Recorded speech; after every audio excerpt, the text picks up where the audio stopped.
Well, hello there. Happy Friday to you, and thanks for joining me for the Friday demo. It's a little earlier this week. I might be doing it earlier in weeks to come. Normally, it was at 5 o'clock p.m. Eastern, or I'm sorry, Pacific time.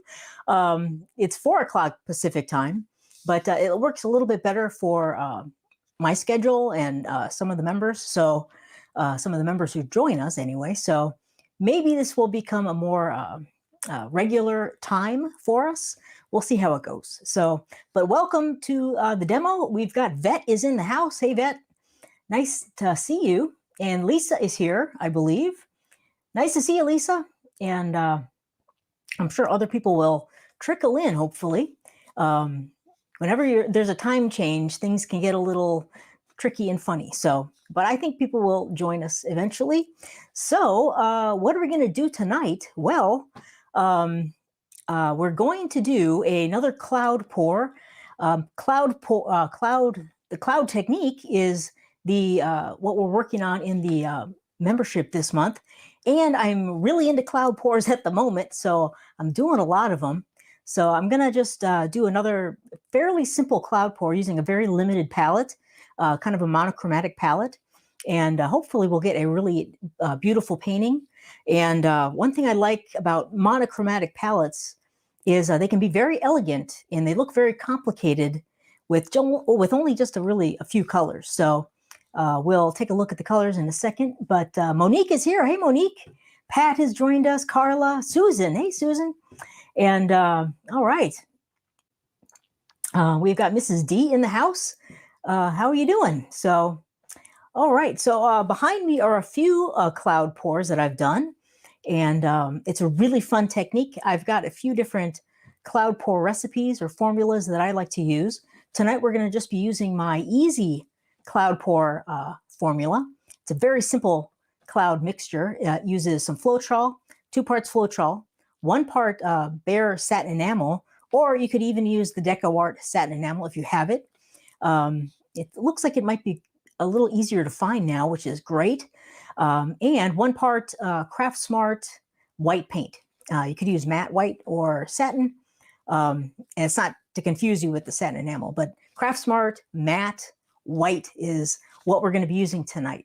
So it's a very easy, simple cloud mixture.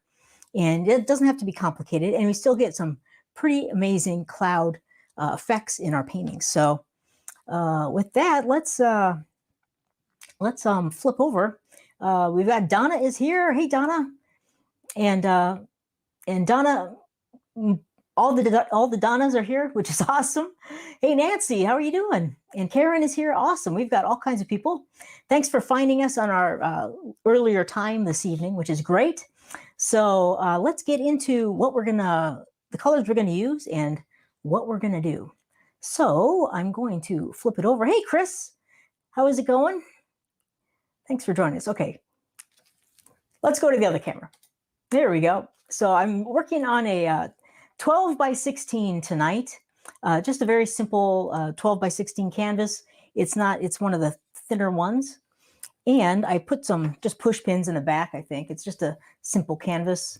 And I put some tape on the back. So just a simple demo. And over here, I've got just 4 colors. And I've got just a regular black. And this is just the Artist Loft Flow Acrylic Black. 2 parts Floetrol, 1 part paint. That's it, a little bit of water. And I've got 2 metallic colors here. And I've got our cloud mixture, which is our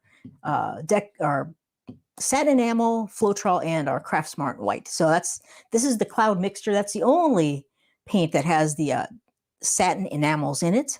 And as for our metallics here, I've got a beautiful color called pewter. It's an Amsterdam color, which I absolutely love.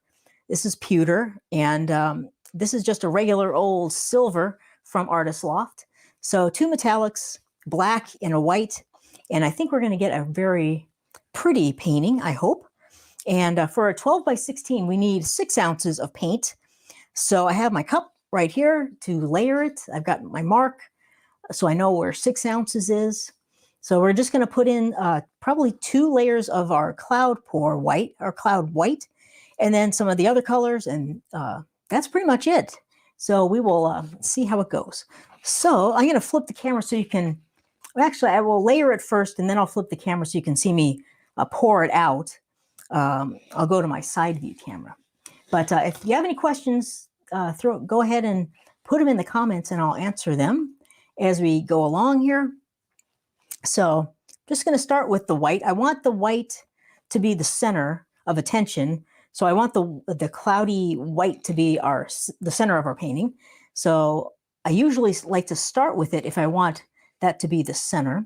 So I'm going to put a smallish amount of white in there. And then I'm just going to go ahead and layer our metallics in. There's the pewter. And these are, again, all mixed. The pewter, the silver, the black.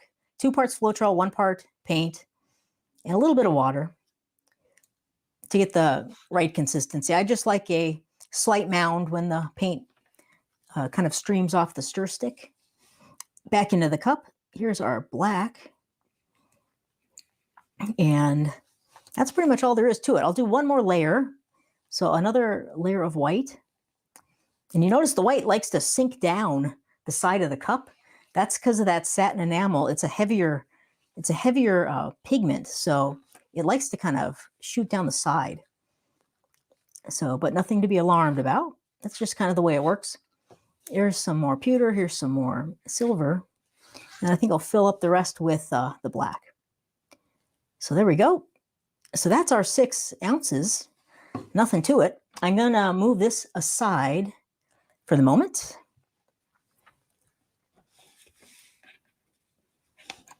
And let's see here. And I'm going to just lay on a base coat. And Nancy is saying, don't forget about the wax paper for the back of the painting. Well, I've got tape on the back. You probably can't see it. It's just regular old masking tape to protect the edges. So I like to usually put tape on the back. But thanks for thinking about that. That's a great thought, Nancy. All righty. So let's pour on some black. Just going to use a black base coat. That might be enough. And spread that out. I usually like to put a base coat down for most of my pours. I just find that it makes the tilting and stretching of the paint so much easier. And there's other ways you can kind of apply a base coat. Some people call it, after you pour your cup of paint on there, some people call it like a flow extender, where you kind of pour paint around your paint puddle before you start stretching. That works really well too. So there's no like perfect way. And if you really don't want to use it, you don't have to. But I really like a base coat. And the base coat, I mean, this is the same exact black that we put into our layered cup. So, and if I'm making a different color base coat, it's usually all the same exact formula and ratio. So the base coat paint is the same for most of the techniques. I always actually put too much on. So that's what I'm doing, is just pulling a little bit off.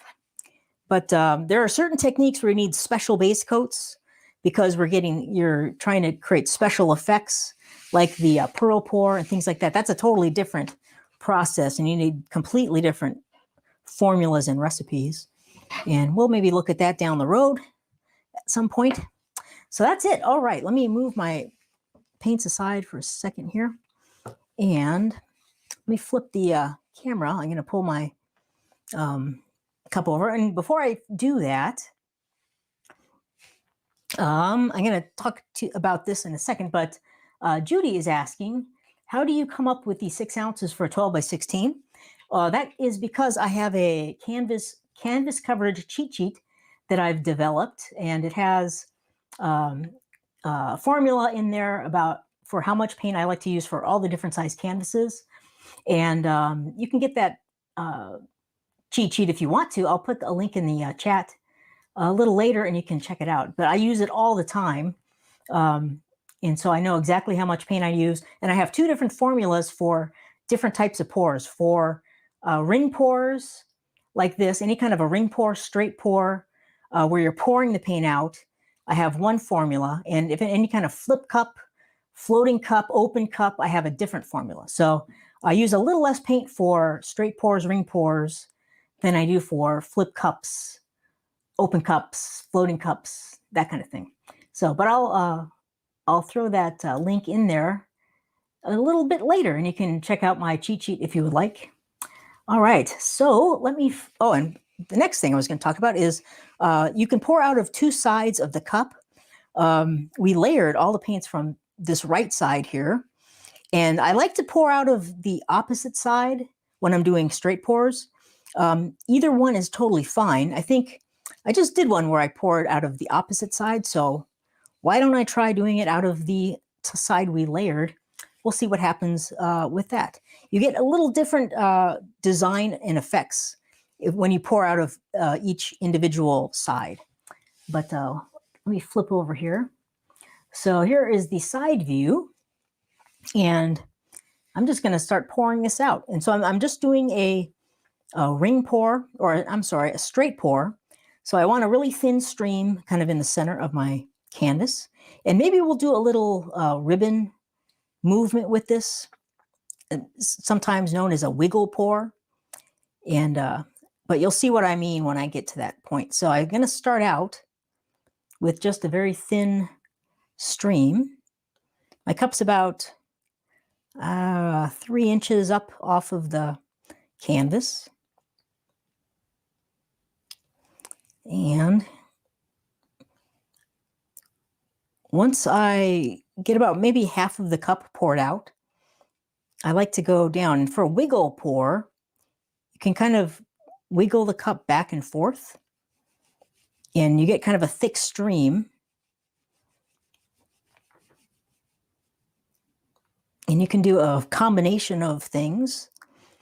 So here is the white coming out, the first layer. So here is just the straight pour again. You can do a little bit, a tiny wiggle. And it gives you a different effect, a different look to the painting. And then once I hit the end of the cup, I like to tilt the cup back and then grab it before I get a drip in there. So that is a kind of a hybrid wiggle pour, but we'll see what happens to it. And so now I'm going to flip back over to the top camera, and you can see kind of what we've got going on. It looks pretty good so far. So let me flip back. So here we go. So we have our white center, which looks very pretty. And then over here, we've got lots of cells developing right here. That's that second layer of white that we put in the cup. So now it's time to tilt our painting, expand it, and see what we got. All right. So here we go. So I'm just going to go through my standard tilting process. I've talked about this many times, but this time I'll maybe start a little different way. I'm going to move the paint down to the bottom first. And this is phase one, is just expanding our paint puddle.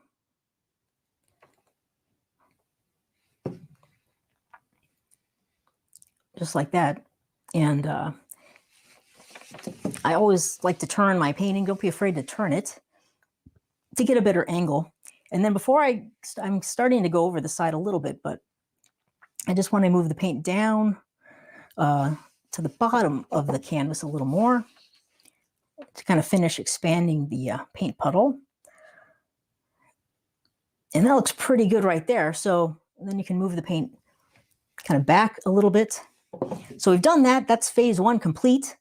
Now we have to pick our corners to tilt off of. And this is just a really random choice. I've got a lot of paint down here. I like to, typically, if I've got a lot of interesting stuff, you can kind of wait with that till last and kind of do the boring corners first. I sometimes do that. So I'm going to start on this side and do this one first. And we'll just see what happens here. So just slowly move the paint down there and let it go off the edges. You can kind of pinch the corners a little bit, and then as soon as I do that, move the paint back. And again, this is a slow process. You don't have to rush this at all. You can take your time.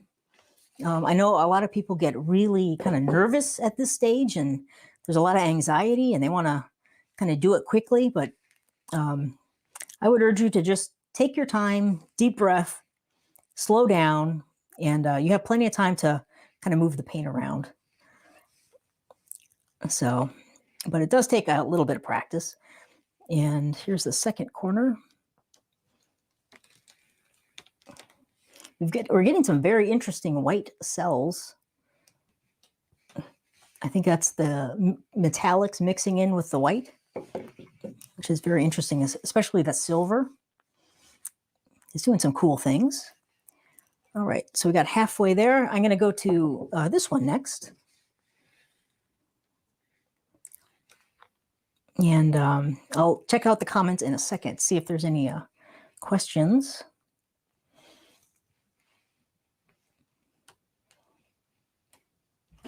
There we go. And back.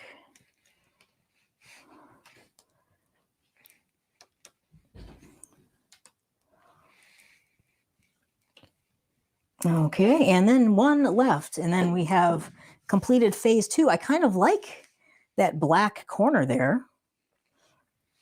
I might just actually just leave that alone. Yeah, I like that. So let me take a look. So I'm going to wipe my hands really quickly. And so we've got this, like we have a lot of black in this paint. So it kind of blends into that black corner really well. So I think I'm going to just leave that alone. But phase 3, so that's phase 2 is done. We're going to keep that one corner. And we can also, if we want to, I have my palette knife. I have some black. I can just put some black down these sides to kind of cover the sides up. And you can kind of let the black just kind of drizzle down the sides of your canvas, and it'll cover very nicely. Right here, I'll kind of blend it a little with my knife. And this will just take a second. It's very distracting to see those white edges. So, but I almost got it. So there we go. So if you want to, you can always do that.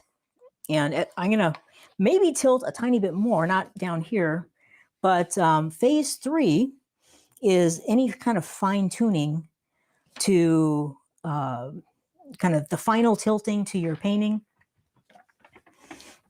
And let's see, what do I want to do? I might tilt, I want to tilt back a little bit. I just want to kind of blend that kind of black together.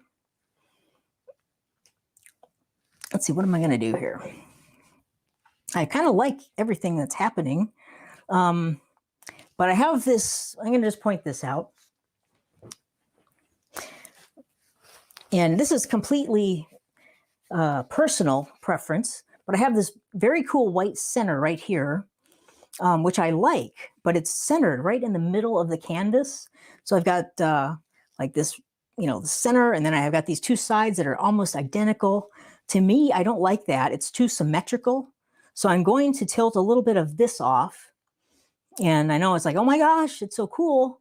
But we got plenty of other cool stuff. And I just want to kind of alter something so it's not so symmetrical. That's purely a compositional decision in a design decision, but I'm going to do it. So I'm just going to let the paint kind of move down there a little bit. And I'm not going to do tons of tilting, but I just want to kind of move that white shape. And some of the paint will kind of go off the edge a little bit. We'll lose a couple of those things, but that's okay. All right. Kind of like that. Now I'm going to bring it back down a hair. Oops, almost lost the painting. My goodness. So whenever I kind of tilt off a side, I always like to kind of bring the paint back just to kind of recenter it a little bit. And there we go. See, to me, that looks much better. See, we have a larger area down here, smaller area up here. That just looks more balanced to me. I like that a lot. So, all right. So let me check. I think we're done with the tilting part. I really like the way it looks. It's a very unique painting. It looks unlike kind of the other cloud pours using this formula. It probably has to do with all the silver and the silver paint and the pewter paint. There's a lot of metallics in there. And metallics can help generate cells. So we're getting kind of like a combo cell creation thing here. We have our satin enamel paint, which creates cells. And we have our metallic paint, which creates cells. And Floetrol just mixed in with our paint. That helps create cells too. So it's actually like a triple whammy of cell creation. So, all right, I'm going to just check out the comments here and see if there's any questions.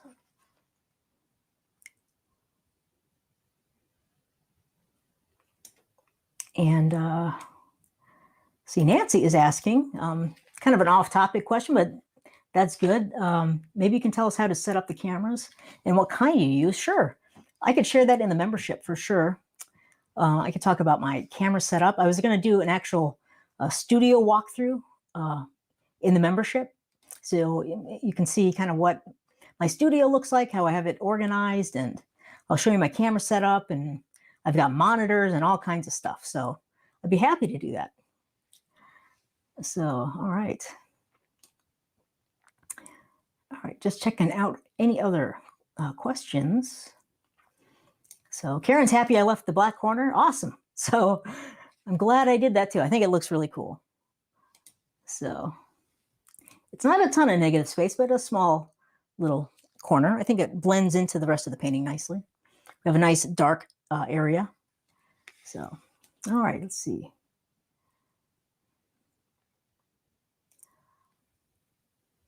And Nancy's also saying she puts a wax paper over the back of the canvas and under the stretcher bars to keep the entire back clean. That's a good idea. Yeah, that's a nice way to do it. I usually don't take it that far, but I think that's a great idea. Nancy, great tip. So thanks for all the great comments, by the way, everyone. And Judy is asking, is it the Floetrol making cells or the satin enamel? It's actually both. Normally, Floetrol, just by itself, using Floetrol in your paints, that'll generate cells, a lot of cells. But you'll generate more cells if you have like metallics in your paints. I usually have at least 1 or 2 metallics in pretty much all my paintings.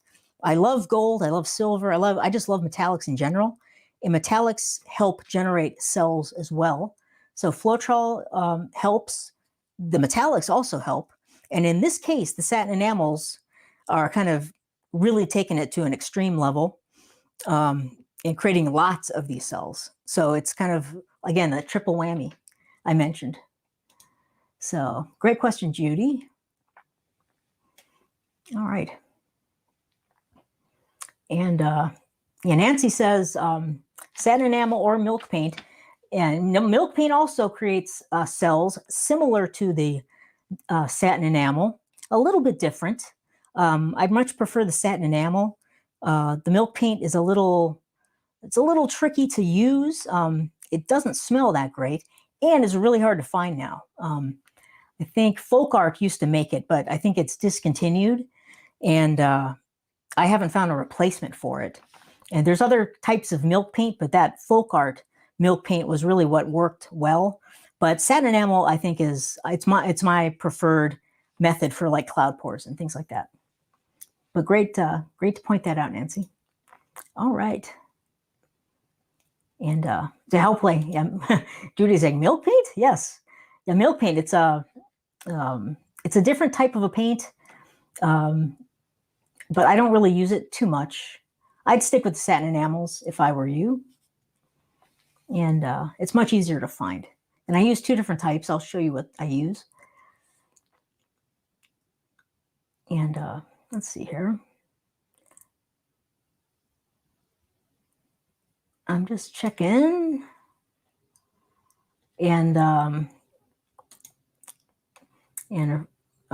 Gunther's asking, how much do you spend on paints? Too much, way too much. I have a lot of paint though, but you know, a painting like this is a smallish, you know, in my opinion, 12 by 16 is a relatively kind of mid to smallish size. And I'm just trying to guess how much money I have in paints for this painting. Probably maybe $2 to $3, I'd say. So it's not like, you know, insanely expensive. Maybe $5.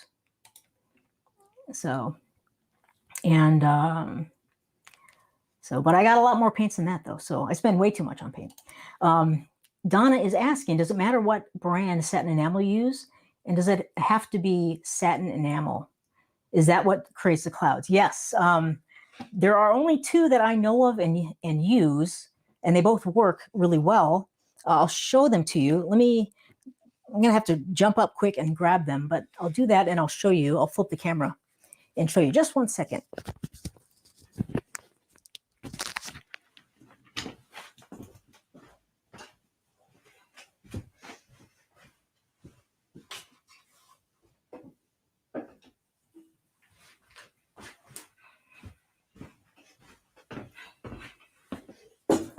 Okay.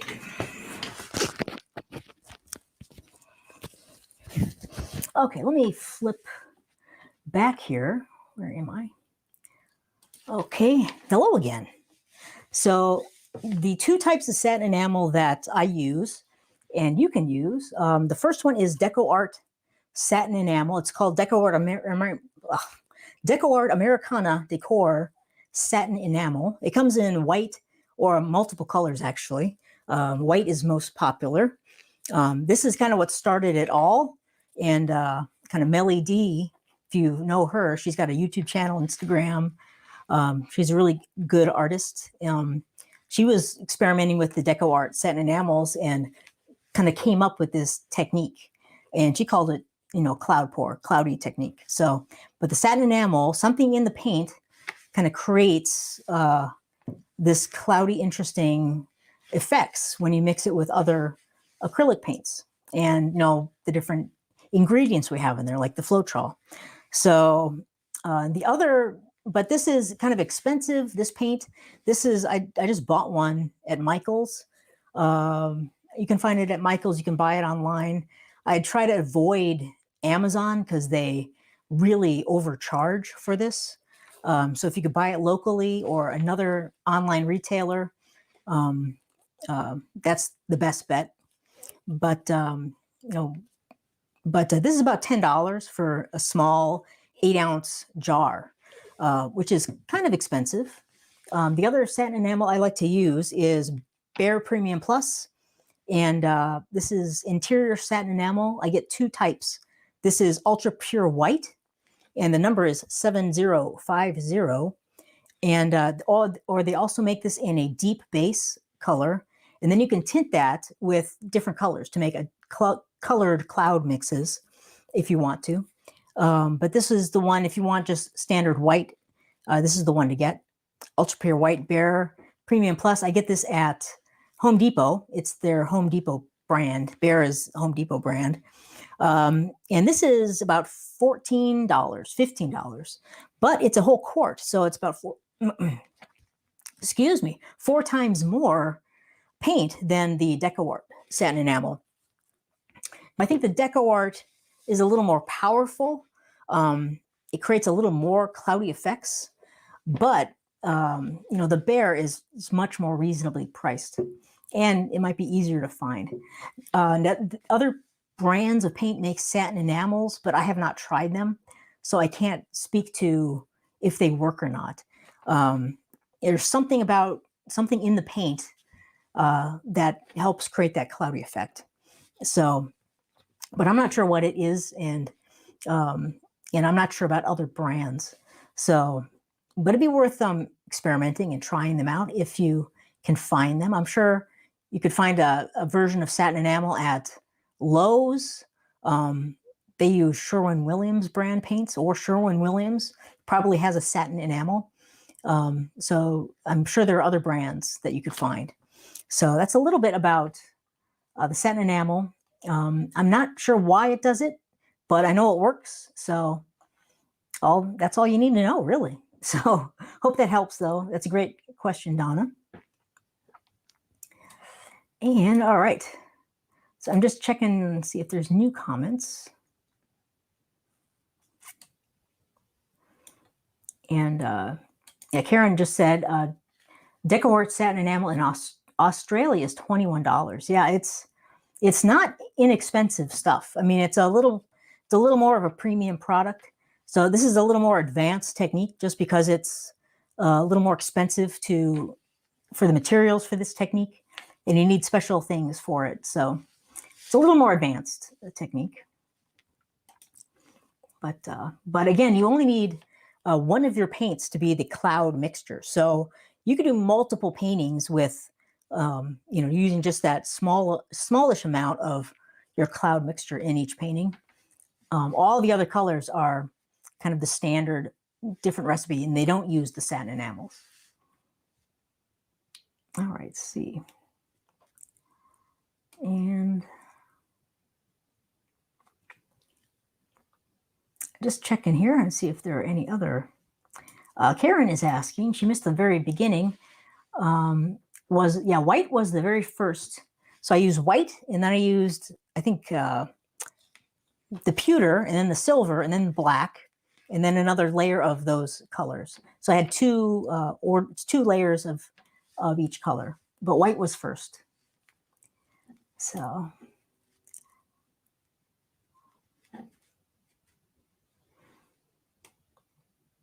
And LC is saying, followed the simple cloud mix, but cloud is not fluffy like yours. How to improve it? I'd just say keep giving it a couple more tries. You don't always get it the first time.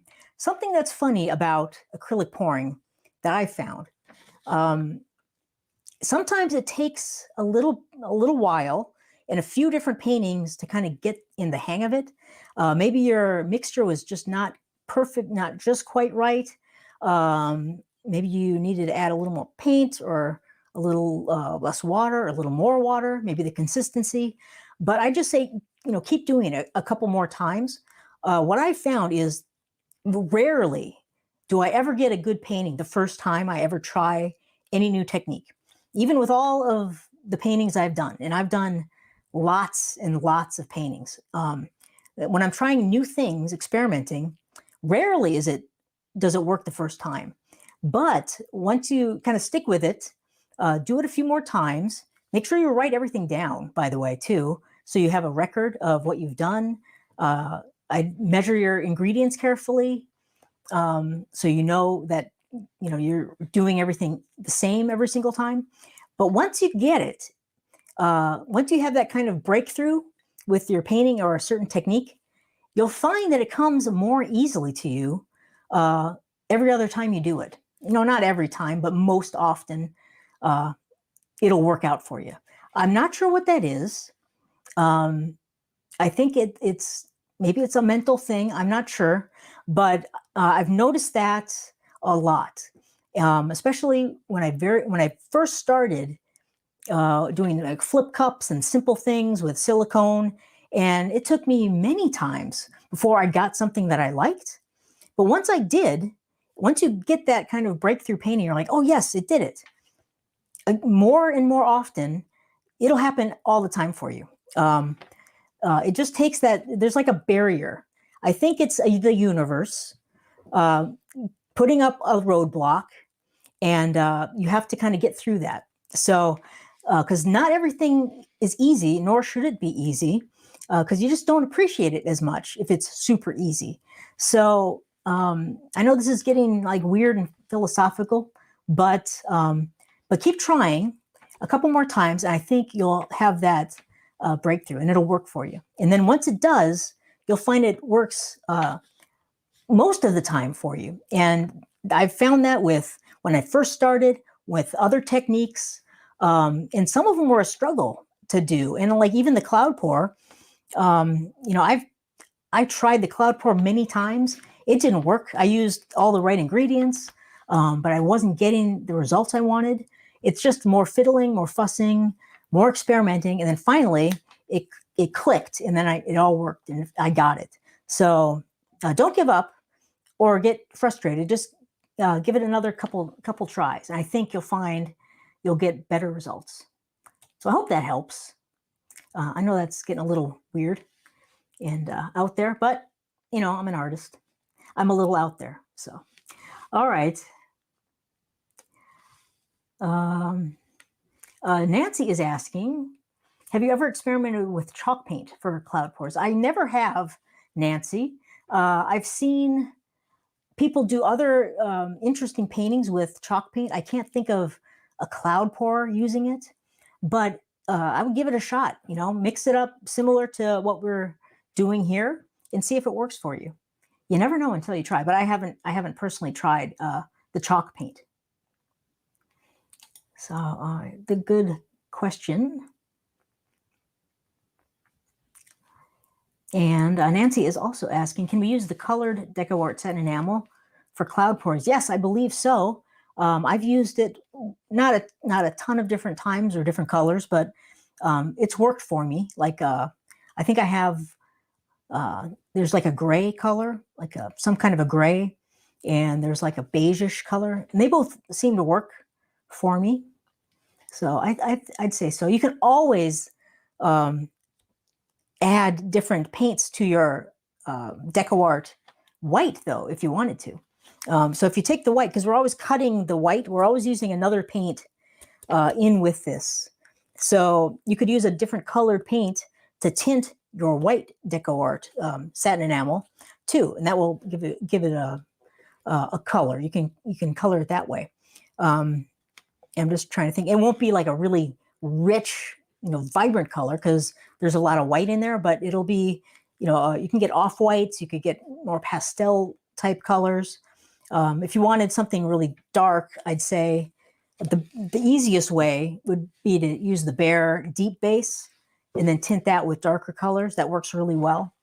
But dark colors, the clouds look a little bit different because white has, all of the dark colors are coming up through the white clouds. Darker colors are the opposite of that. So it's a different look, but yeah, give it a shot for sure. Okay. Yes. And,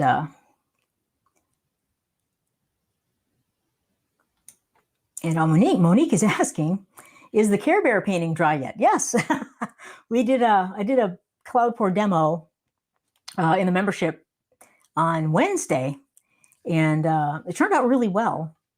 And maybe I'll grab it and show it to you. And yeah, I like it. And Monique said it looked like the Care Bear Care Bear painting, and she's not wrong. It kind of does. I'll go grab it for you and show you in a second. Let's see here. And Donna is asking, can you give us the ratio again of the satin enamel and the other paints? Sure. For the easy recipe, which is what we did here tonight, the easy recipe is 2 parts Floetrol, 1 part of the satin enamel, and then 1 part of the Craft Smart white paint. And then that's it. I don't even add water to that. It's just the right consistency that I like. So that is the ratio. It's very simple ratio. And so, and Gunther's saying, all artists are a little bit out there. I agree. But that's a good thing. All right. Okay.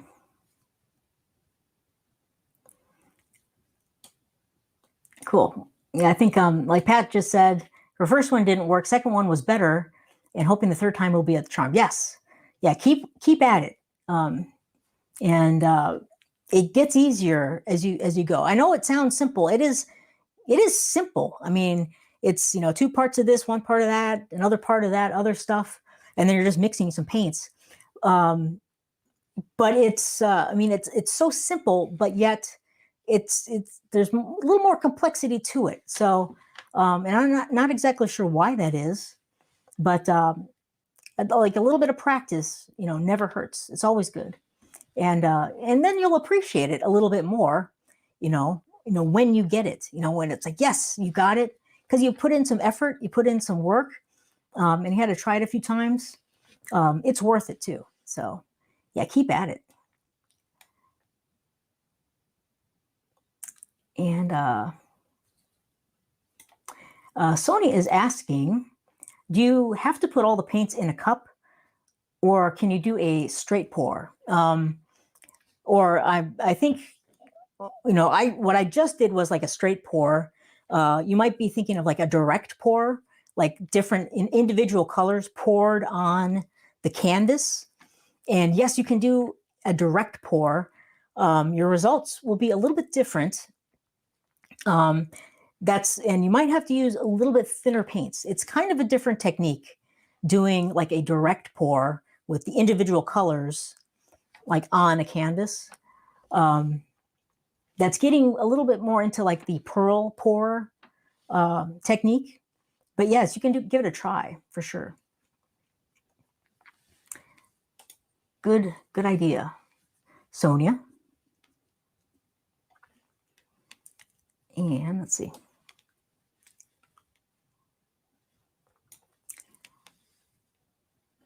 Okay, so I'm just checking.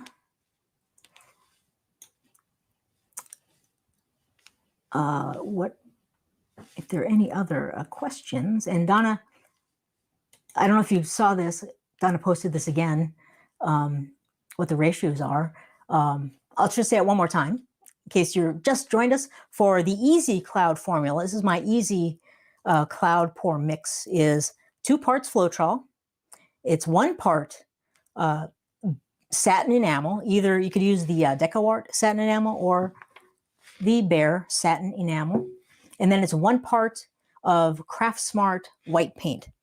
And I don't have that sitting right by me, but Craft Smart, it's a very inexpensive paint. You can buy at Michael's. And so it's 1 part satin enamel, 1 part Craft Smart white, 2 parts Floetrol, and that's it. And that's the easy cloud pour recipe. I also have a couple other ones, and I share those in the membership. They're a little more complex cloud pour recipes, but this is a great one to get started with. It's simple to make. It's relatively inexpensive, and you can get some pretty great results. And no problem, Donna.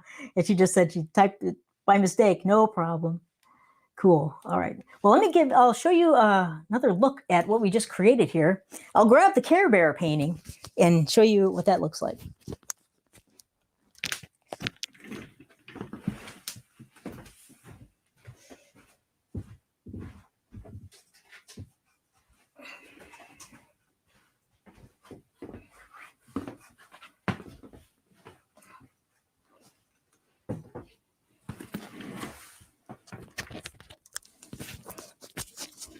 Okay, here we go. As long as I don't drop it in the wet paint. But here is the Care Bear painting. It's also a 12 by 16. I did this demo in the membership for the cloud pour walkthrough. So I kind of explained the cloud pour and all of the different ingredients and my different mixtures. And then I just did a simple demo. It turned out pretty nicely. I really like this one. So this is a little bit more complex cloud formula. So I'm not going to get into that recipe here, but it's a fun painting. You could still do the same thing with the easy cloud pour formula. This is just a much more colorful one. So, but I think it looks great. So I really like that one a lot. So, all right. Okay. So yeah, that was a really fun painting. So I'll put a picture of that. It just dried earlier today. Actually, it was completely dry. It took a while. But I'll take some pictures and put that in our membership website group. All right. And so I'm just checking to see if there are any other questions before we wrap it up here. Oh, let me get you the link for the canvas coverage cheat sheet. And you can check that out if you want to.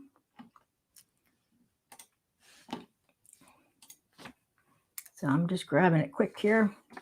Okay. So I'll paste it in the comments. So you can go to my website, acrylicpouringacademy.com, and there's a little tab up at the top for resources, and that'll take you right there. Or this link will take you right to the page if you want to go check it out. So, all right. Oh, thanks for all the great comments, everybody. Everyone likes the Care Bear pour. Carla is asking, can I use the Craft Smart in just a base coat or flow extender? Like the Artist Loft flow acrylic. Yes, you could if you wanted to. There's no problem with that, using it as just a regular base coat paint. Because I know, this is what I like to use a lot, the soft body. It used to be called, what do they used to call it? Artist Loft. They had a different name and it just totally escaping me. But now they call it soft body. And people are like having issues with it. They don't like it. I still use it. And I don't find any huge problems with it. But, some people just don't like it. The other one you can use, though, if you don't care, unless you specifically want a white base coat, you could use their black or other colors for base coats. Because normally with base coats, as you're tilting and stretching the paint, you're covering the entire base coat, unless you specifically want a certain color because you're going to leave negative space for whatever reason. But you can use the Craft Smart white as well, though.